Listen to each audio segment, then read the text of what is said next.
السلام عليكم ورحمة الله وبركاته. أهلا بكم أعزائي متابعين قناة الرياضيات مع أيمن عبد الله، وسؤال اختبار ذكاء عن الكسور. طبعا كسور الاعتيادية. معاي هنا 2 على هنا عدد مربع فاضي هنا مطلوب إيجاده، زائد 2 على 3 بتساوي 12 على هنا مفروض عدد مطلوب إيجاده، زائد هنا عدد في البسط مطلوب إيجاده على 48 بتساوي عدد على 48 بتساوي 11 على عدد، يعني جميع الأعداد 2 4 5 أعداد مطلوب إيجاد هذه الأعداد.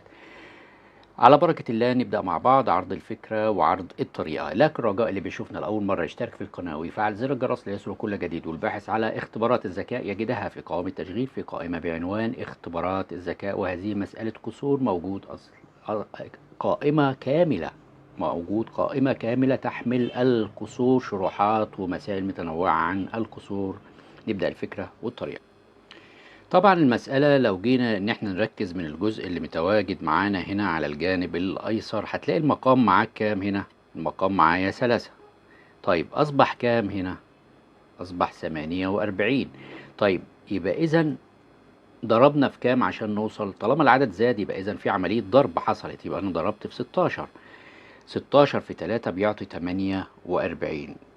طيب عايز تعرفها برضو بطريقة ممكن اسمها، يعني 48 دي لو قسمتها على على الثلاثة هتعطي لك ايه؟ 16، عشان تعرف العدد اللي متواجد هنا.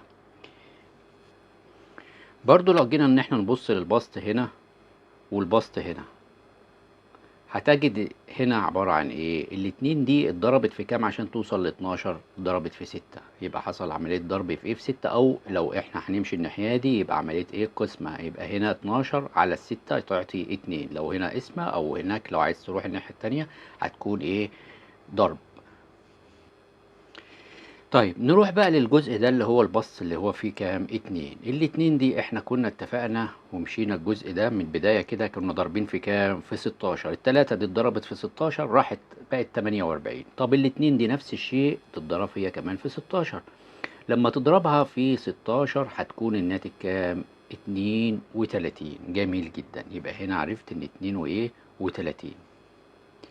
وهنا لو جينا نلاحظ بصينا للجزء ده هتلاقي ده 48، يعني نفهم من كده ان لازم المقام اللي هنا يكون 48، لان هو هنا جمعهم مع بعض عملية ايه؟ لازم يكون المقام ده 8 وايه؟ و40 هنا، عشان يكون المقام موحد اهو 48.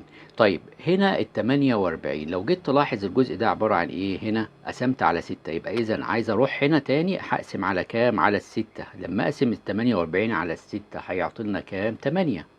ولو انا رايح من التمانية للتمانية اضرب في 6 يدينا التمانية واربعين. فهمت الفكرة؟ طيب الامور ابتدت تهدى شوية ومفيش اي مشاكل. الوقت اصبح معانا البسط ده المقام هنا اهو 48، يبقى البسط اللي هنا هنبتدي ان احنا نجمعه، يعني 2 و2 كام؟ 4، والتلاتة وواحد 4، يعني هنا 44. طب هلاحظ ال 44 وصلت لكام؟ ل 11، يبقى اذا انا في عملية قسمة، قسمت على كام؟ قسمت على الاربعة.